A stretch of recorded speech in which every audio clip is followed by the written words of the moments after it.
தமிழ் பேசும் அனைத்து நல் உள்ளங்களுக்கும் எங்களுடைய எம்எஸ்டி ஸ்கூல் ஆஃப் ட்ரேடிங் சார்பாக இனிய காலை வணக்கம். நண்பர்களே, நம்மளுடைய ஒரே ஒரு இண்டிகேட்டர் எம்எஸ்டி ஐகோர் 2.0 அப்படிங்கிற ஒரு இண்டிகேட்டர் எல்லா மார்க்கெட்லேயும் எல்லா சுச்சுவேஷன்லேயும் நமக்கு நல்ல ஒரு கன்சிஸ்டண்ட்டான ப்ராஃபிட் கொடுக்குது அப்படின்னு சொல்லி நம்ம இண்டிகேட்டர் யூடியூப் சேனலில் போட ஆரம்பித்ததுலேருந்து நம்ம சொல்லி காட்டிக்கிட்டு இருக்கோம். அதுபோல் ஒவ்வொரு ஸ்கிரிப்டையும் நம்ம கன்சிஸ்டண்ட்டாக அதோட பெர்ஃபார்மன்ஸ் எப்படி இருக்குது அப்படிங்கிறது உங்களுக்கு லைவ் பெர்ஃபார்மன்ஸ் காட்டிக்கிட்டு இருக்கோம். இது வரைக்கும் பேங்க் நிஃப்டி காட்டணும், இன்றைக்கும் பேங்க் நிஃப்டி காட்டுவோம். அதுக்கு முன்னாடி நிறைய பேர் நிஃப்டியில் காட்டுங்கன்னு சொல்கிறதுனால இன்றைக்கி நிஃப்டியோட சார்ட்டோட பெர்ஃபார்மன்ஸ் எப்படி இருந்துச்சு அப்படிங்கிறத நான் உங்களுக்கு காட்டுறேன் பாருங்கள். இந்த நிஃப்டிக்கும் சரி, பேங்க் நிஃப்டிக்கும் சரி, ஃபின் நிஃப்டிக்கும் சரி, நம்ம வைக்க வேண்டிய ஸ்டாப் லாஸ் வந்து டைனி 2 ஸ்டாப் லாஸு, டார்கெட்டும் டைனி 2 டார்கெட்டு. ஏன்னா இந்த ஷேர் மார்க்கெட்டை பொறுத்த வரைக்கும் நம்மளுடைய லாஸ் வந்து கம்மியாக இருக்கணும், ப்ராஃபிட் வந்து அதிகமாக இருக்கணும். அதிகமான லாஸு கம்மியான ப்ராஃபிட் அப்படி இருந்துச்சுன்னா நம்மளால் சர்வைவல் பண்ண முடியாது. அதனால் நம்ம செய்ய வேண்டியது ஆரம்பத்திலேயே ஸ்டாப் லாஸை வந்து கம்மியாகவும் டார்கெட்டை வந்து அதிகமாகவும் வைக்கணும். இதுதான் நம்மளுடைய அல்டிமேட் எய்மாகவும் இருக்கணும். ஓகேங்களா? இப்போ அடுத்தபடியாக மார்க்கெட் ஓப்பன் ஆன உடனே நமக்கு இந்த மாதிரி ஒரு ஸ்ட்ரக்சர் கிடைக்கும். இந்த ஸ்ட்ரக்சரில் நமக்கு டாப்பில் ஒரு ஜோன் ஃபார்ம் ஆகும், பாட்டமில் ஒரு ஜோன் ஃபார்ம் ஆகும். டாப்பில் ஃபார்ம் ஆகிற அந்த ஜோனுக்கு பேர் சப்ளை ஜோன், பாட்டமில் ஃபார்ம் ஆகிற அந்த ஜோனுக்கு பேர் டிமாண்ட் ஜோன். டிமாண்ட் அப்படின்னா சப்போர்ட்டு, சப்ளை அப்படின்னா ரெசிஸ்டன்ஸ். மார்க்கெட் ஓப்பன் ஆகி ஒன்று கீழேருந்து மேலே போகும், இல்லை மேலேருந்து கீழே வரும். இப்போ மார்க்கெட் ஓப்பன் ஆன உடனே கீழேருந்து மேலே போச்சுன்னா அந்த செல் ஜோன் ஆக்டிவேட் ஆகும். நம்ம அங்கே புட் ஆப்ஷனை பை பண்ணணும், இல்லாட்டி கால் ஆப்ஷனை செல் பண்ணணும். அதே மாதிரி மார்க்கெட் ஓப்பன் ஆகி மேலேருந்து கீழே வந்து நம்ம பை ஜோனை டச் பண்ணியிருந்தா அந்த பை இடத்துல, ஃபார் எக்ஸாம்பிள் இந்த இடத்துல பை அப்படிங்கிறது 24,359 இருக்குது, 24,359 இருக்குது. அதுக்கு ஈக்குவலண்டான கால் ஸ்ட்ரைக் ப்ரைஸை வாங்கணும். நீங்கள் ஆப்ஷன் செல்லராக இருந்தீங்கன்னா பை ஆக்டிவேட் ஆகும்போது புட் ஆப்ஷனை நீங்கள் செல் பண்ணணும். இவ்வளோ தான் சிம்பிளஸ்ட் லாஜிக்கு. இப்போ மார்க்கெட்டு ஓப்பன் ஆகினா எப்படி நம்மளுக்கு ஸ்ட்ரக்சர் ஃபார்ம் ஆகும் அப்படிங்கிறத உங்களுக்கு நான் இந்த இடத்துல காட்டுறேன் பாருங்கள். இது வந்து முந்தா நாள், டே பிஃபோர் எஸ்டர்டே. அதுலேயும் பாருங்கள் நம்மளுக்கு பை ஆக்டிவேட் ஆகிருக்கு, எல்லா டார்கெட்டுமே கொடுத்துருக்கு. அப்போ இது வந்து இன்றைக்கான என்ட்ரி எக்ஸிட் மெத்தடு ப்ளே பண்ணுறேன் பாருங்கள். நம்மளுக்கு இப்போ உடனே தெரிஞ்சிருச்சு எது என்ட்ரி எது எக்ஸிட்டுன்னு. மேலே போச்சுன்னா 24,500 புட் ஆப்ஷனை வாங்குவோம், கீழே வந்துச்சுன்னா ஃபஸ்ட்டு லைன் 24,350 கால் ஆப்ஷனை வாங்குவோம். இப்போ எது ஆக்டிவேட் ஆகுதோ அதுதான். ஃபஸ்ட்டு பை ஆக்டிவேட் ஆச்சுன்னா செல்லு கிடையாது, செல்லு ஆக்டிவேட் ஆச்சுன்னா செல்லு பை கிடையாது. எஸ்எல் ஹிட் ஆனால் மட்டும்தான் ரிவர்சல் என்ட்ரி. ஒரு நாளைக்கு ஒரு ட்ரேடு. ஃபஸ்ட்டு டார்கெட் முடிஞ்ச உடனே நம்ம என்ன பண்ணணும், ஸ்டாப் லாஸு காஸ்ட்டு வைக்கணும். செகண்ட் டார்கெட் முடிஞ்சோன்னா ஸ்டாப் லாஸை ஃபஸ்ட்டு டார்கெட்டில் வைக்கணும். தேர்ட் டார்கெட் முடிஞ்சோன்னா மார்க்கெட்டை விட்டு எக்ஸிட் ஆகிடணும். இவ்வளோ தான். இப்போ பாருங்கள், நமக்கு கரெக்டாக செல்லு ஆக்டிவேட் ஆகிருக்கு. செல்லு ஆக்டிவேட் ஆனதுனால நம்ம என்ன பண்ணணும், 24,500 புட் ஆப்ஷனை பை பண்ணணும். ஸ்டாப் லாஸ் டார்கெட் வந்து ஒரு 50 பாயிண்ட் ஸ்டாப் லாஸு, ஒரு 50 பாயிண்ட் டார்கெட் வைங்க. இல்லை நம்ம டபுள் லாட் நீங்கள் போகிறீங்கன்னா ஒரு 40 point stop loss, 40 point target வைங்க. அவ்வளோதான், போதுமானது. ஒரு நாளைக்கு இவ்வளோ தான் லாஸ் ஆகணும் அப்படிங்கிறத முடிவு பண்ணிக்கிங்க.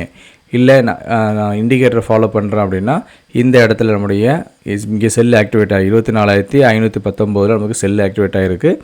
24,546க்கு மேலே ஒரு கேண்டில் க்ளோஸ் ஆகிடுச்சு அப்படின்னா நீங்கள் என்ன பண்ணிக்கலாம், அங்கேருந்து எக்ஸிட் ஆகிட்டு அங்கேருந்து நீங்கள் கால் ஆப்ஷனை பை பண்ணிக்கலாம். அவ்வளோதான். 2 மெத்தட், ஒன்று டைனமிக் மெத்தட் இருக்குது, இல்லைனா fixed number of points. 40 point stop loss, 40 point டார்கெட்டில், 50 பாயிண்ட் ஸ்டாப் லாஸு, 50 பாயிண்ட் டார்கெட்டில், 50 point stop loss, 60 point target. இப்படியே நீங்கள் வச்சுக்கலாம். இல்லை மார்க்கெட் ஒன் சைட் மார்க்கெட்டாக இருக்குது அப்படின்னா நீங்கள் ஸ்டாப் லாஸை மட்டும் ரிவைஸ் பண்ணி நிறையா பாயிண்ட்ஸ் உங்களால் ப்ராஃபிட் புக் பண்ண முடியும். இப்போ பாருங்கள், நமக்கு செல்லு ஆக்டிவேட் ஆச்சு. ஏற்கனவே சொன்ன மாதிரி நம்ம 24,500 புட் ஆப்ஷனை பை பண்ணியிருந்தோம். ஃபஸ்ட்டு டார்கெட் வந்து 24,491 கொடுத்துருச்சு. ஃபஸ்ட்டு டார்கெட் கொடுத்தோன்னே ஸ்டாப் லாஸ் என்ன பண்ணணும், காஸ்ட் வச்சிடணும். செகண்ட் டார்கெட் வந்து 24,464 அதுவும் கொடுத்துருச்சு. இப்போ வந்து ஸ்டாப் லாஸை கொண்டுட்டு போய்ட்டு ஃபஸ்ட்டு டார்கெட்டில் வச்சிடணும். இப்போ மார்க்கெட் ரிவர்ஸ் ஆச்சுன்னா நமக்கு 2 டார்கெட் முடிஞ்சிடும். ரிவர்ஸ் ஆகலை அப்படின்னா நமக்கு 3ஆவது டார்கெட் வரைக்கும் வெயிட் பண்ணலாம். இப்போ பாருங்கள், நமக்கு ரிவர்ஸ் ஆகிடுச்சு. இப்போ நமக்கு ஒரு லாட் வந்து 2 டார்கெட்டில், இன்னொரு லாட் வந்து இன்னும் 2 லாட் வந்து ஃபஸ்ட்டு டார்கெட்டில் நமக்கு கிடச்சிருச்சு. அதுக்கப்புறம் என்ன இருக்குது, நமக்கு மார்க்கெட் திருப்பியும் கீழே வந்து 3 டார்கெட் கொடுத்துருச்சு. 4வது டார்கெட்டும் கொடுத்துட்டு மார்க்கெட் இப்போ ஒரு சின்ன ஒரு ரேஞ்ச் பவுண்டில் இருக்குது. இதுதான் நம்மளுடைய இண்டிகேட்டர். இப்படி தான் இது ஒர்க் ஆகுது. ரொம்ப ரொம்ப சிம்பிள். மார்க்கெட் ஓப்பன் ஆன உடனே நமக்கு 4 லைன் ஃபார்ம் ஆகும்.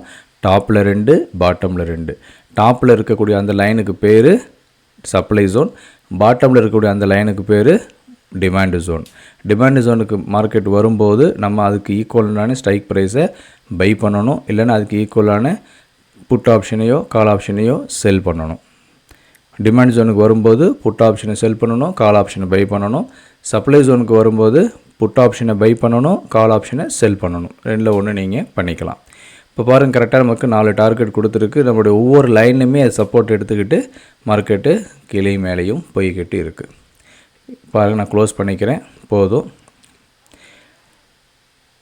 இந்த இடத்துல பாருங்கள். இப்போ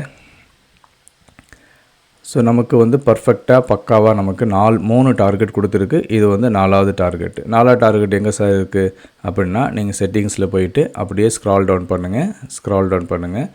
இந்த இடத்துல உங்களுக்கு சில பாயிண்ட்ஸ்லாம் கொடுத்துருக்கோம், எம்ஜிஆர் பாயிண்ட்ஸ் அப்படின்னு சொல்லி. இதில் ஃபஸ்ட்டு செல் டார்கெட் 4 அப்படின்னு கொடுத்துருக்கேன். அதை நீங்கள் எனேபிள் பண்ணிக்கலாம். உங்களுக்கு பைக்கும் செல்லுக்கும் உள்ள விட் பாயிண்ட் வேணும் அப்படின்னா இந்த டிடிபி டிபிபியை ஆட் பண்ணிக்கலாம். அதெல்லாம் எக்ஸ்ட்ரா பாயிண்ட்ஸ் மட்டும்தான். இப்போ பாருங்கள், நமக்கு எப்படி இது ஒரு ஸ்ட்ரக்சராக நம்மளுக்கு ஃபாலோ பண்ணி பாருங்கள். மார்க்கெட் சப்போர்ட் எடுத்ததே நம்மளுடைய 4th டார்கெட்லேருந்து மேலே போயிருக்கு. திருப்பி கீழே வந்து இங்கே சப்போர்ட் எடுத்துகிட்டு மேலே போயிருக்கு. அப்போ இந்த லெவல் வரைக்குமே உங்களுக்கு என்னது, இது வந்து ஒரு கிளியரான பை ட்ரெண்டு தான். ஏன்னா ஹையர் லோ ஃபார்ம் பண்ணுறதுனால கிளியரான பை ட்ரெண்டு. இப்போ இந்த இடத்துல நம்முடைய ஜோன் இருக்கிறதுனால நம்ம இங்கே என்ன பண்ணணும், செல்லுக்கான ஆப்பர்ச்சுனிட்டியை எடுக்கணும்.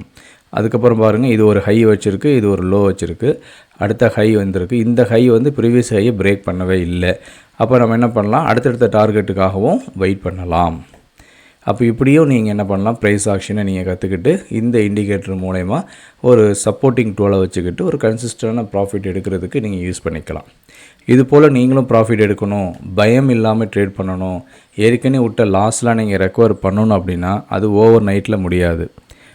இதுக்காக நீங்கள் சில இன்வெஸ்ட்மெண்ட் போடணும். அதில் முதல் இன்வெஸ்ட்மெண்ட்டு நம்ம இண்டிகேட்டர் நீங்கள் சப்ஸ்கிரைப் பண்ணணும். நம்ம இண்டிகேட்டர் எப்படி ஒர்க் ஆகுது அப்படிங்கிற ஒர்க்கிங் மெத்தடாலஜியை கற்றுக்கணும். அதுக்கப்புறம் பொறுமையாக தான் நீங்கள் ப்ராஃபிட் எடுக்க முடியும். ஏன்னா ஏற்கனவே நீங்கள் லாஸ் பண்ணியிருந்தீங்கன்னா அந்த பயம் உங்களை விட்டு போகாது. என்ன தான் நீங்கள் 100% ஒர்க்கிங் இண்டிகேட்டர் கிடச்சா கூட அந்த பயம், ஏற்கனவே லாஸ் ஆனது பயம் இருக்குது இல்லையா, அது உங்களை விட்டுட்டு போகாது.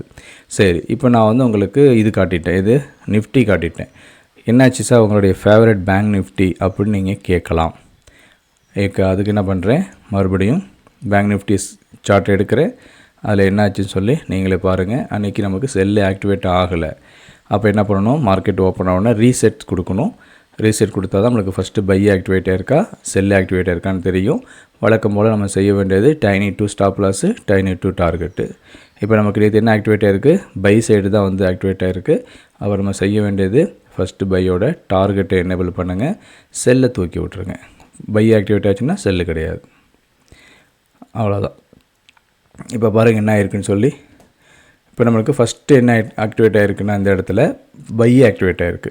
54,839 நம்ம 54,800 கால் ஆப்ஷன் பை பண்ணியிருப்போம். பை ஆக்டிவேட் ஆகிருக்கு, ஃபஸ்ட்டு டார்கெட் கொடுத்துருச்சு.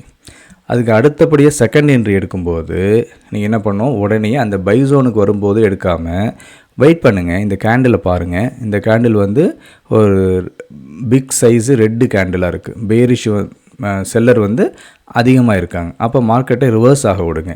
அப்போ இந்த கேண்டில் வந்து ரிவர்ஸ் ஆகாத ஆப்பர்ச்சுனிட்டி கிடச்சிருச்சு. அப்போ இங்கேருந்து நீங்கள் பை பண்ணணும். ஃபஸ்ட்டு டார்கெட் கொடுத்துருச்சு. திருப்பியும் பாருங்கள் கீழே வந்திருக்கு. இப்போ இந்த இடத்துல நமக்கு அதுக்காக மிட் பாயிண்ட் கொடுக்குறோம். இந்த செட்டிங்ஸில் போயிட்டு டிபிபின்னு கொடுத்துருக்கேன் இல்லையா, அதாவது பைக்கும் செல்லுக்கும் உள்ள மிட் பாயிண்ட்டு. அப்போ மார்க்கெட் கீழே போச்சுன்னா இது வரைக்கும் போகிறதுக்கான வாய்ப்பு இருக்குது அப்படின்னு அர்த்தம். அப்போ இந்த இடத்துல பாருங்கள், நமக்கு இங்கே ரிவர்ஸ் ஆகுது, திருப்பியும் மேலே வரைக்கும் போயிட்டு திருப்பியும் வருது. அதே மிட் பாயிண்ட்லேயே நமக்கு சப்போர்ட் எடுத்துகிட்டு 4 டார்கெட் கொடுத்துருக்கு பாருங்கள். 1 2 3. இப்போ நான் எக்ஸ்ட்ரா டார்கெட் ஆட் பண்ணால் இது 4வது டார்கெட் வரைக்கும் உங்களுக்கு போயிருக்கும். அப்போ இது போல தான் நீங்கள் என்ன பண்ணணும், மார்க்கெட்டை அணுகணும். இப்படி அணுகுனீங்கன்னா உங்களுக்கு மார்க்கெட் உங்களுக்கு ஈஸியாக டீச் பண்ணும், ஈஸியான ப்ராஃபிட் கொடுக்கும். ஆனால் மார்க்கெட்டில் தொடர்ச்சியாக டெய்லி ட்ரேட் பண்ணணும், ஒரே ஸ்கிரிப்டில் ட்ரேட் பண்ணணும், கொடுக்குற ரூல்ஸை நீங்கள் ஒழுங்காக ஃபாலோ பண்ணணும்.